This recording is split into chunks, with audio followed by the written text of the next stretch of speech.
3 lui revient tout le temps comme une obsession. Il les a battus à chaque fois la première fois qu'il a joué contre eux. Puis ça s'est arrêté comme tous les autres. Il faut une forme de folie, sûrement. Exactement. Fabrice, parmi ces noms-là, est-ce que tu es d'accord, c'est Zverev le mieux placé ? Ouais, à l'heure actuelle, oui. Ah, Roland Il y a un autre joueur qu'on n'a pas cité parce que il est peut-être un peu dans le flou, il se cherche, on ne sait pas trop si ses meilleures années sont derrière lui ou pas. C'est Tsitsipas.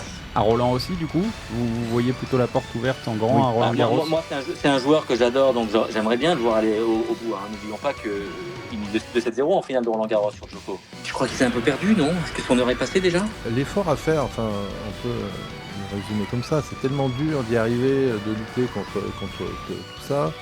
On a vu Murray avec sa hanche, les efforts qu'il a dû faire pour être numéro 1 mondial, c'était hallucinant. Tim, il a implosé d'une certaine manière aussi. Bon, il était blessé au poignet, mais Tsitsipas, voilà, il s'échappe un peu et on peut le comprendre. C'est ce qui met en valeur la surpuissance des trois. Bon, les deux autres qui arrivent, on ne sait pas parce qu'ils démarrent, on ne sait pas combien de temps ils vont durer finalement, mais les trois ont duré pendant les 20 ans, donc ils n'ont rien lâché.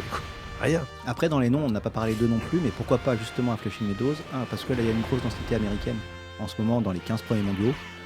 Fritz, Shelton. Paul, Shelton.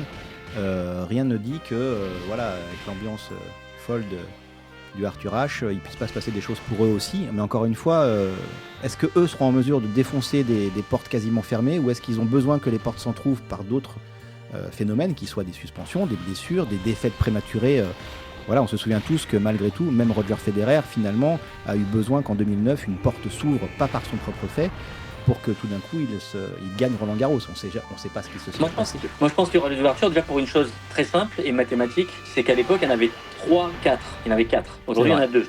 Donc, c'est plus facile d'envisager 2 sorties de route que 4. Ça veut dire que tu retires quand même un petit peu de Djokovic de l'équation, malgré tout. Pas sur 2025, mais sur 26-27. Oui. Et les autres seront encore très jeunes. Aujourd'hui, Yannick Sinner domine très largement au classement mondial, mais moi, personnellement, je le trouve pas plus fort qu'Alcaraz.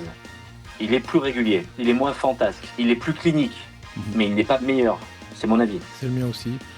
Djoko, oui, Djokovic a eu un niveau incroyable contre Alcaraz à Melbourne, donc ça a dû le relancer un petit peu après son titre olympique. Après, quand Zverev, finalement, il est blessé, il fait 7-6, donc le niveau, il l'a. Après, on sait qu'effectivement, on a quand même du mal à visualiser un grand chelem sur 15 jours. En tout cas, il a toujours faim, il l'a encore dit, là, il est animé par le fait de vouloir